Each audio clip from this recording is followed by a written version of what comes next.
22 মে 2020 রবিবার। নতুন দিন, নতুন সকাল। লকডাউনের আজ প্রায় 2 মাস হতে চলল। আরও স্পেসিফিক্যালি বললে 57 দিন। মনে আছে কারণ আজ আমার ডায়েরি লেখা শুরু করারও 57তম দিন। ইদানিং জীবন নিয়ে প্রায়ই ভাবি। কী ভাবি সেই প্রশ্ন করলে অবশ্য আমি ফেঁসে যাব, কারণ উত্তরটা আমার নিজেরও জানা নেই। শুধু এতটুকু বলতে পারি, নিজের মধ্যে কেমন জানি একটা অস্থিরতা বোধ করি সব সময়। সব কিছু যেন হারিয়ে যাচ্ছে, এমন একটা ভয় আঁকড়ে রাখে আমাকে। অনেকে বলে প্রকৃতির মাঝে শান্তি খুঁজে নিতে। চেষ্টা করেছি, কিন্তু প্রকৃতির নীরবতা আমাকে আরও একাকী করে তোলে।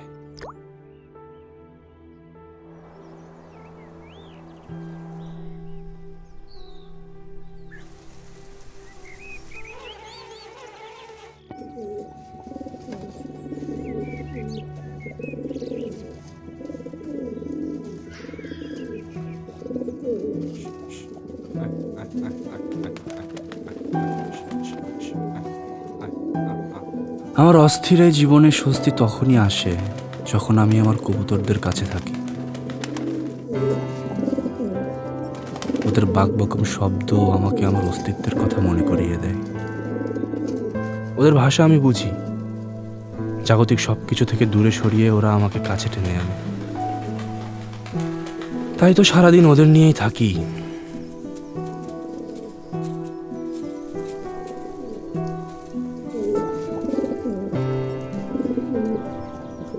মাঝে মাঝে অবশ্য আমার কবুতরগুলোকে দেখলে একটু হিংসেও হয়।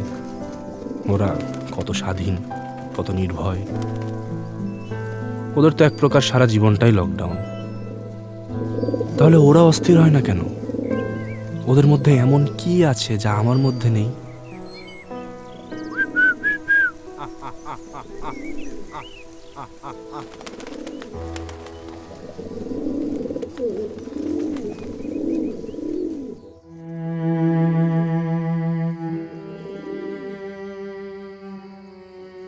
এইভাবে একসময় দিন শেষ হয়ে যায়, রাত নামে, কবুতরগুলো খাঁচায় ফিরে আসে।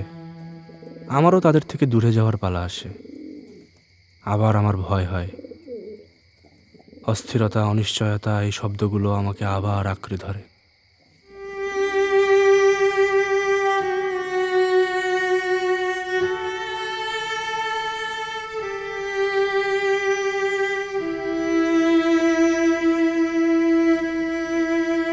সুতরাং বুঝছিস বাবা,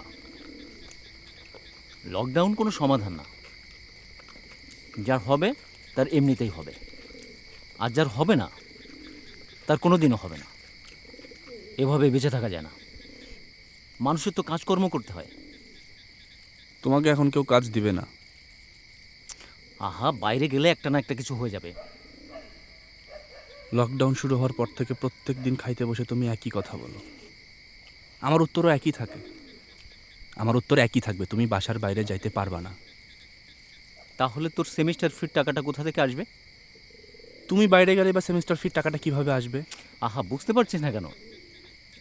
আমার পরিচিত মানুষজন আছে না, তাদের কাছে কাজ চাইবো, না হলে টাকা ধার নিব। কেউ তোমাকে কাজ দিবে না আব্বা। বাজারে দোকানপাট সব বন্ধ। আর এই করোনার সময় করো বাসায় গিয়ে টাকা চাওয়াটা সুন্দর লাগে না। না, এটা সুন্দর কাজ না। ভালো মন্দ সবই তো তুই বুঝিস, আমি তো কিছুই বুঝি না। তুই আমাকে এভাবে ঘরের মধ্যে আটকা রাখতে পারিস না। একটা কথা মনে রাখিস, আমি তোর বাবা, আমি তোর সব কথা শুনতে বাধ্য না। পানি খাও।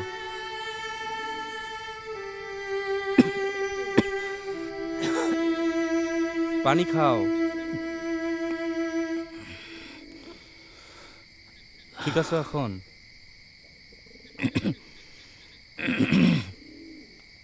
তোমাকে কতবার বলছি খাওয়ার সময় বেশি কথা বলবা না। বাবা, আমার একটা কথা বলতো, এই 20 তারিখের মধ্যে তো সেমিস্টারের টাকাটা না দিলে তোকে কি পরীক্ষা দিতে দিবে? আবার দিবে না। কমপক্ষে 2 সেমিস্টারের টাকা দেওয়া লাগবে, আমার তো 3টা বকেয়া হয়ে গেছে। তাহলে বাদ দাও না আব্বা, কিছু একটা ব্যবস্থা হবে। আর ব্যবস্থা না হলে এই সেমিস্টারটা গ্যাপ দিয়ে দিব। বাবা, তো দোহাই লাগে, এমন কথা বলিস না। আমি বলি কি, তুই কবুতরগুলো বিক্রি করে দে। অনেক দিনই তো হলো তুই কবুতরগুলো পালছিস, আর এভাবে চলতে থাকলে আমরাই তো খেতে পাবো না। আর এতগুলো কবুতরকে কিভাবে খাওয়াবো বল? আব্বা, এই কবুতরগুলোর সাথে আমি যখন থাকি আমার মনে হয় আমি আম্মার সাথে আছি। আম্মা তো কবুতরগুলো বিক্রির জন্য পালে নাই আব্বা, শখে পালছে। কোনোদিন একটা কবুতর মারা গেলে আম্মা না খেয়ে ঘুমাইছে, তুমি দেখোনি? আম্মার এত ভালোবাসার কবুতরগুলো আমি বিক্রি কেমনে করে দিব আব্বা?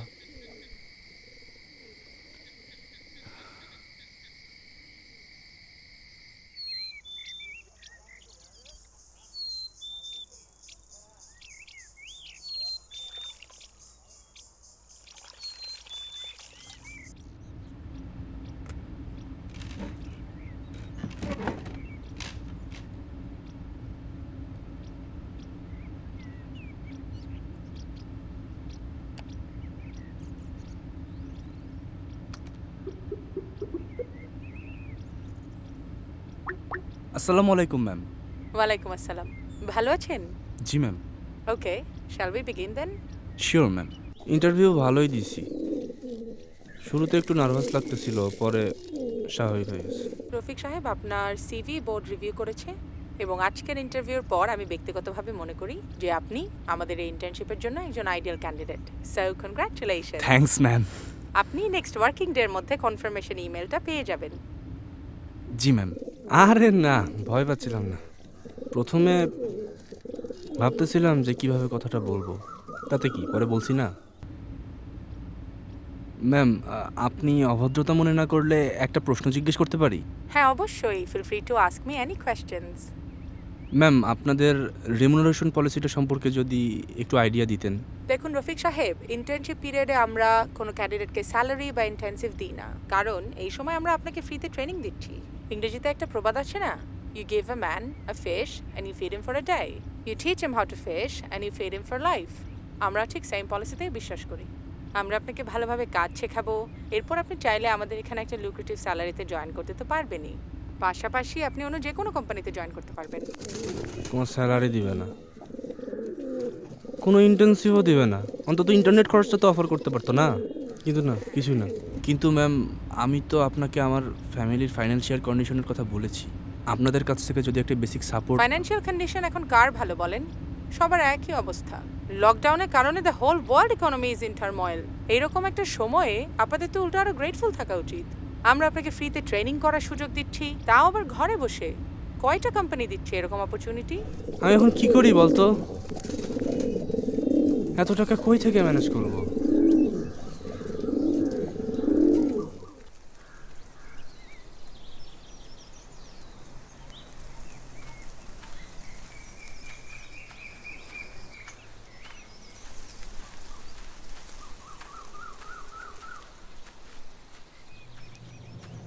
আসসালামু আলাইকুম রহমান ভাই। ওয়ালাইকুম সালাম।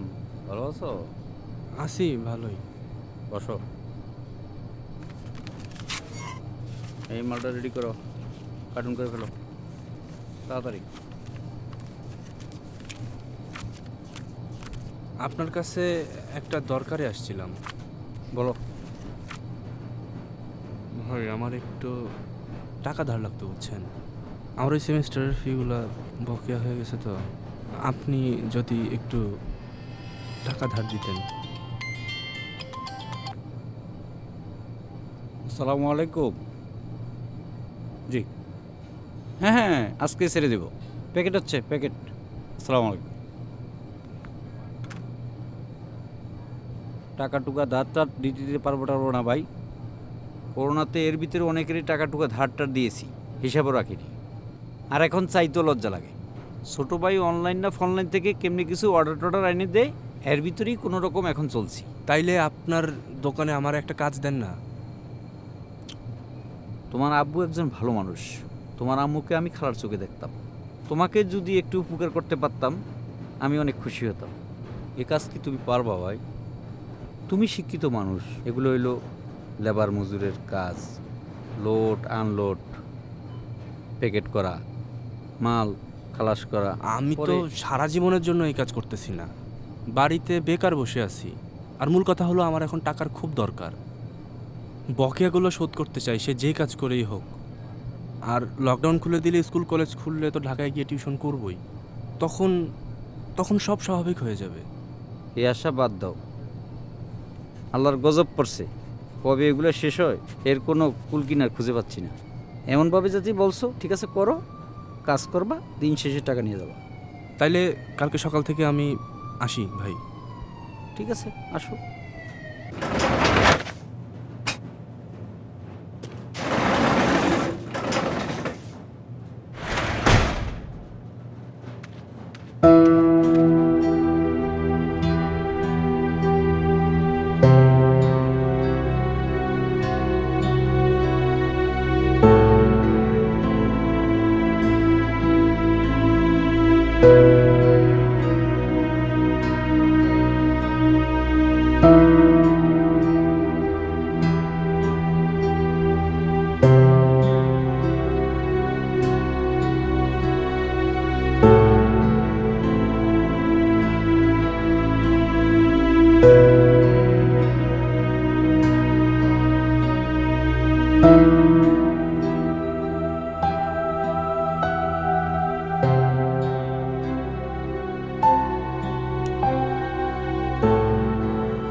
ডাক্তার বলছে রগে টান লাগছে, আল্লাহ বাঁচাইছে,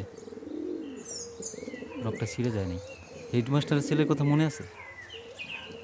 ছেলেটা 3 মাস পর্যন্ত বিছানায় পড়েছিল। আমার একটা কথা কিছুতেই মাথায় আসে না, তুই এই কাজটা কিভাবে করতে গেলি? আমি কোনো কাজকে ছোট করে দেখছি না বাবা, কিন্তু সব কাজ সবার জন্য না, আমি জানি। এখন তোর খুব কঠিন সময় যাচ্ছে, এটা শুধু তোর না, প্রত্যেকের জীবনে এমন সময় আসে যখন তাকে কঠিন সিদ্ধান্ত নিতে হয়। তোর কি মনে হয় তোর মা যদি বেঁচে থাকতো আর সে যদি জানতো যে তার ছেলে লেখাপড়া চালানোর জন্য লেবারি করে বেড়াচ্ছে, তখন এই কবুতরগুলো রাখতো? রাখতো না, কারণ তুই আমাদের কাছে সবচেয়ে বেশি আদরের বাবা। হ্যাঁ, সে কবুতর ভালোবাসতো, কিন্তু তোর থেকে বেশি না বাবা।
জীবন হচ্ছে একটা বহতা নদীর মতো।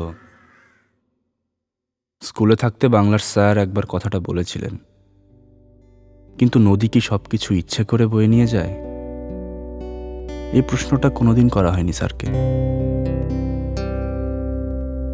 আর করা লাগবেও না, কারণ উত্তরটা আজ আমার জানা। যা কিছু সত্য